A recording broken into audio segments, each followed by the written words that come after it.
The story of two spoiled little bears from Hungary.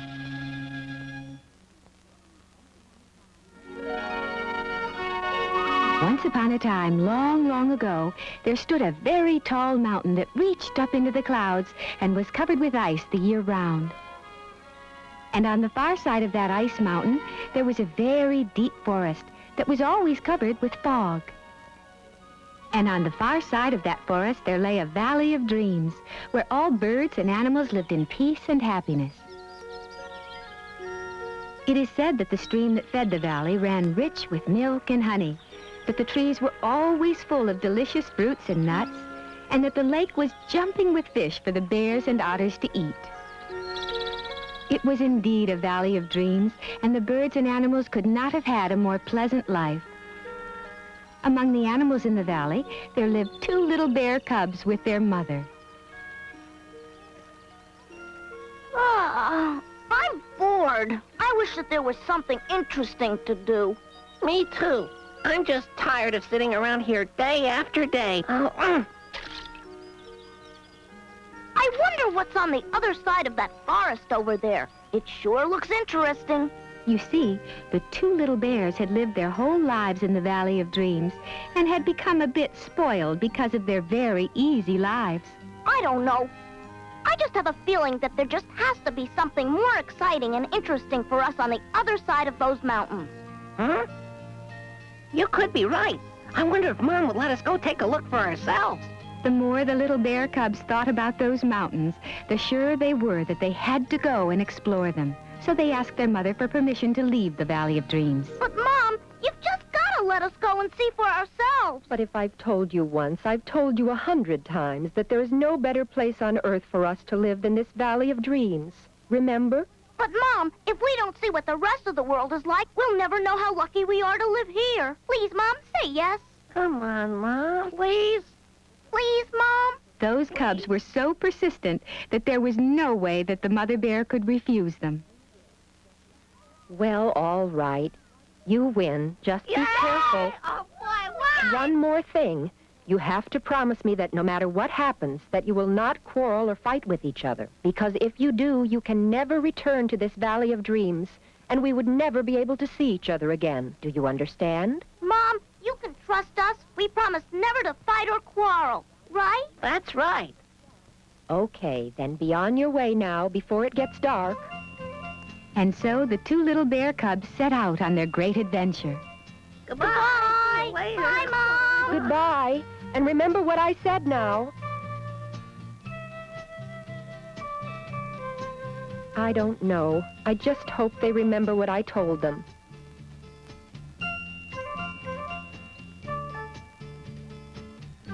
And so the two little bear cubs left the safety of their Valley of Dreams and headed into the dark, deep forest. They hiked from morning till night until they finally reached the mountain of ice. Oh. Oh. Oh. Oh. Whew. After many days, the bear cubs finally reached the outside world. And a good thing, too, because they had eaten all of the food that their mother had prepared for their journey. Huh? So this was the outside world. How different from their Valley of Dreams. No fruit trees, no berries, and no nuts. What were they going to eat? They walked and they walked until they finally found a stream. So they quickly prepared their poles and sat down to fish. But unlike their Valley of Dreams, the fish in that stream refused to be caught. Hey, what are you guys doing? We haven't eaten in days, so we thought we'd sit down here and try our luck at fishing. Did you say fishing? Why, you can't catch fish like that. Why, the fish in this stream are much too smart to be caught with contraptions like that. They're probably down there laughing at you right now. You'd better watch how I do it. Wah! Ah! Oh! Yeah! Wow! It took me 2 years to learn how to do that. That's how you catch fish around here. You guys had better throw away those sticks and start practicing. Well, their stomachs were empty, So the cubs had no choice but to try their luck at this new way of fishing. But it wasn't as easy as it looked. Ow.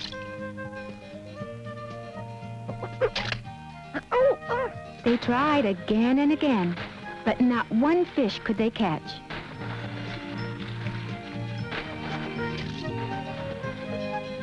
In the Valley of Dreams, honey flowed like water.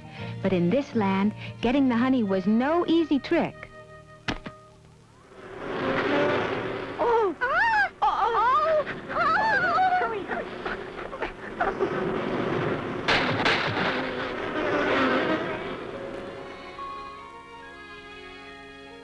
I don't know about you, but I can't go another step without something to eat. Me, I'm starving. What'll we do? Huh? Hey, look! What's that? It's cheese. That's right. Someone had lost a big piece of cheese and the bear cubs were delighted. They quickly began to divide it. Oh, wait just a minute. If you cut it like that, your piece will be bigger than mine. You better let me cut it. I wasn't trying to cheat you. You're just trying to get the knife so you can make your own share bigger. For the first time in their lives, the two brothers began not to trust each other. Each was sure that the other was only trying to cut a bigger piece for himself. No, not fair. That's not it either.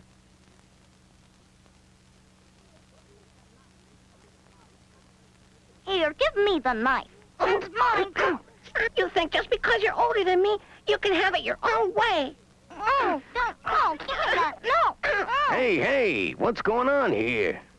Why, it was a pair of foxes that happened to be passing by and heard the bear cubs quarreling.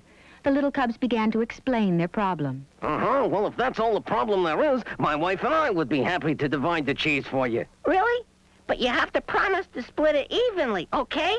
Sure, don't worry about a thing.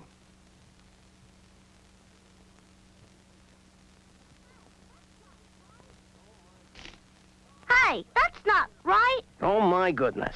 The knife slipped. I'll get it right this time. That's not right either. His piece is still bigger. What delicious cheese. You fellas were right. If we don't divide this perfectly, one of you will really be missing something. I have a little more experience around the kitchen. Let me cut it for you. All right, but please get it right this time, okay? Don't worry. Now this one's smaller than the other. Well, what do you expect? This knife is so dull. Well, what are we gonna do now? Well, Papa, you were right. This is the best cheese I've ever tasted. Here, you try again. Okay, leave it to me. How about this, huh? Now this side's smaller. Oh, well. In the Valley of Dreams, all the animals trusted one another. So it never occurred to the little cubs that they were being tricked. Right before their very eyes, that giant piece of cheese disappeared, one gulp after another. There. I think that should do it. These pieces are exactly the same size. Go ahead now. See you later, suckers. And with that, the foxes were gone, leaving the bear cubs with two tiny pieces of cheese, so small that they were gone in a single swallow. For the first time, the innocent little cubs realized that they'd been tricked. It's all your fault. If you cut it right in the first place, we won. What do you mean, my fault? If you hadn't have been so greedy, we wouldn't have gotten in this mess in the first place. Oh, yeah? The little cubs were so angry at each other that they forgot their mother's warning and began fighting and quarreling.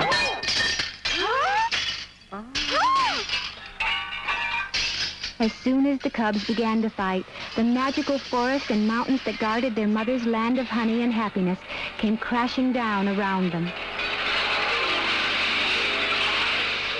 They had broken their promise to their mother and lost their Valley of Dreams forever. Huh?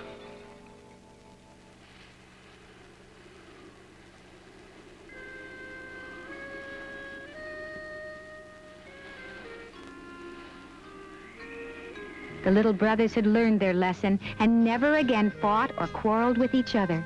But it was too late, and the path home had been lost.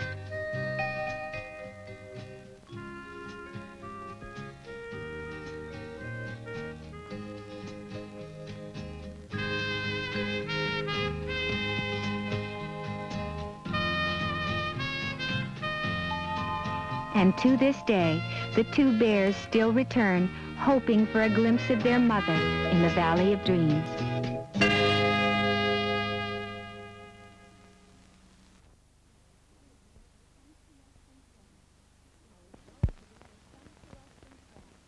Our story today comes to us from France, where it was written by Poirot, one of France's most famous storytellers. It is one of the most famous fairy tales in all the world. It is called Puss in Boots. Once upon a time, there lived a boy named Jacques. Jacques' family was very, very poor, and one day they did not have enough money to even pay the rent. As a result, the wicked landowner kicked Jacques out with nothing to his name but the clothes on his back and a pair of old red boots. And stay out!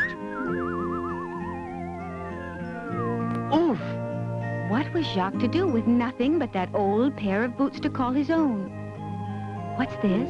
It looks as though Jacques has forgotten something. Well, look who's tagging along. Jacques' cat, Puss.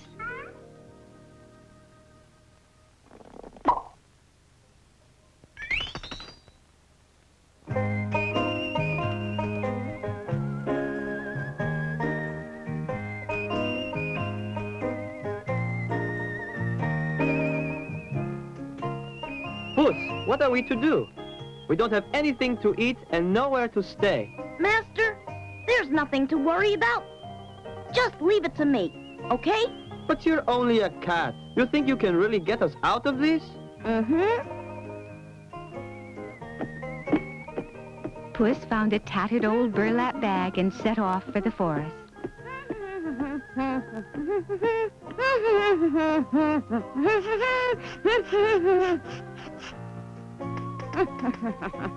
There, that should do it. Aha! There he is! There he is! There he is! There he is! Oh! Oh!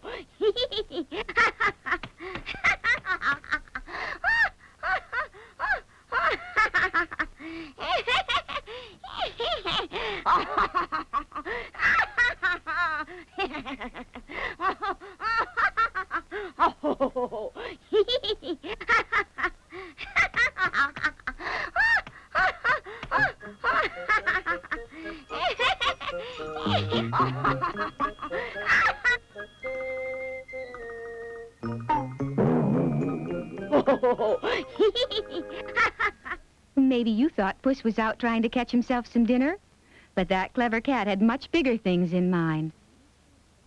A gift from Count Carabas to me? Count Carabas? I don't believe I've ever heard that name before. Of course, the king had never heard of Count Carabas because that was a title that had just been given him by his cat. And in the following days, Puss brought the king assorted fruit, a very strange bird, and a necklace of spring flowers.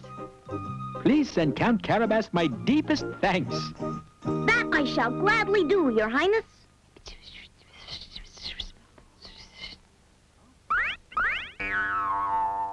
Huh? Why, you're absolutely right, my dear.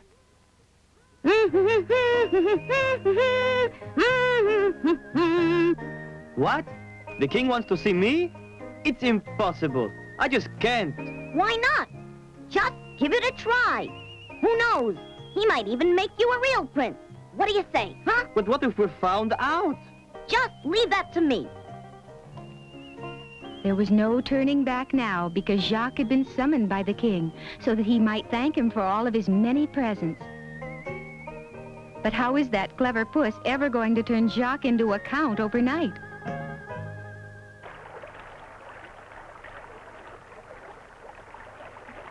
Are you sure this is going to work? I'm freezing to death. It shouldn't be much longer, Master. Ah, it looks like the king's carriage now. As soon as the carriage drew near, Puss began to jump and scream. Ah! Help! Oh, no! Help! Help! Somebody, please! Help! Oh, help! Help! Get ready, just as we planned it, okay? Help! Help! Help! Help! Help! Help! What in the world are those two up to? Puss told them his master was on his way to meet the king when he saw a most unusual fish. He knew it would make a wonderful present, so he dove in the river to try and catch it. But while he was doing that, a robber stole all of his clothes. The king listened to Puss's story with great sympathy and immediately ordered his tailor to prepare a wonderful suit of clothes for Count Carabas.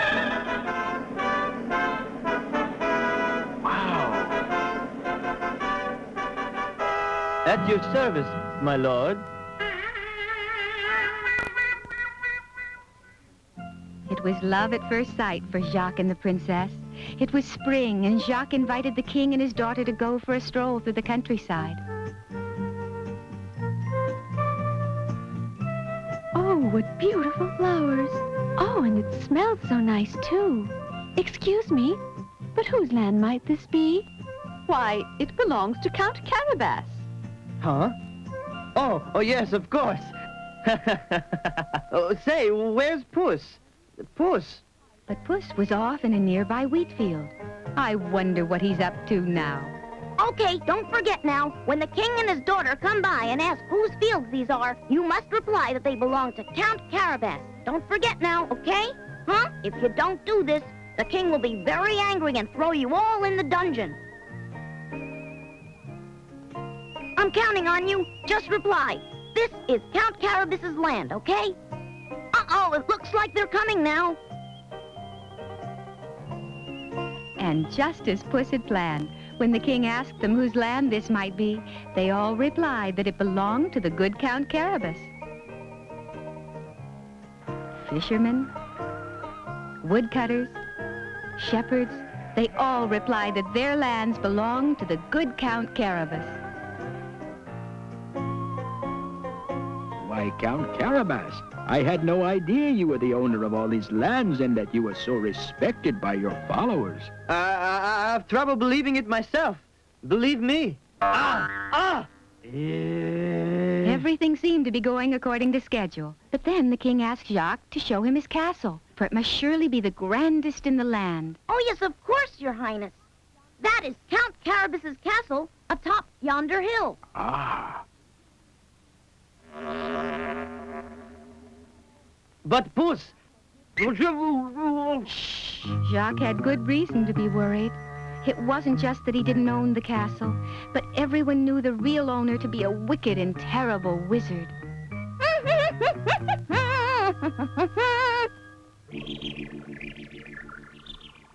Oh, great wizard, we have heard that your magic is the strongest in all the kingdom. Is that true? Yes, of course. They say you have the power to change yourself into the shape of any animal in the world. A lion, a tiger. Can that really be true? Stand back and watch this. That wizard was so conceited he couldn't resist a chance to show off his power to Puss.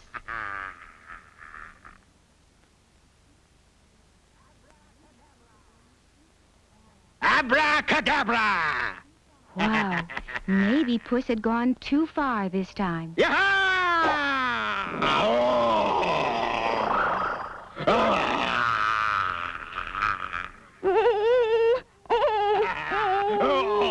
Oh, please, Mr. Lion, please change back. You're scaring my friend. Yeah! How do you like it? Now do you believe I'm the greatest wizard in the land? Oh, yes. How about an encore? Go ahead. I can change myself into anything. Just name it and I can do it. Is that right? You can change yourself into anything I say? Anything. Anything at all. Just name it. Oh, great wizard. What is it? I know you can change yourself into huge animals, but we were just wondering if you have the power to change yourself into something tiny. Of course, you fool. Like a mouse, for instance. You don't believe me? I'll show you a thing or two.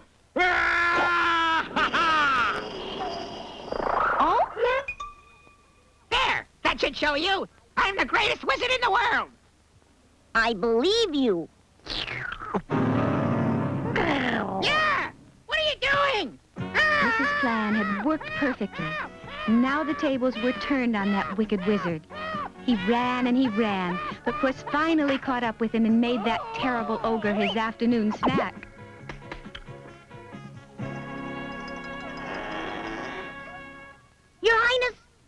to Count Carabas's castle. Come right in. Huh? What a magnificent castle.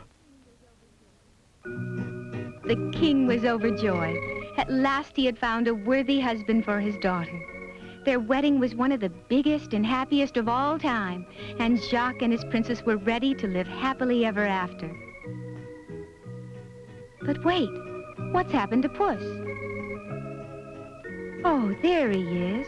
It looks like Jacques wasn't the only marriage in the kingdom today. I feel like the happiest cat in the kingdom.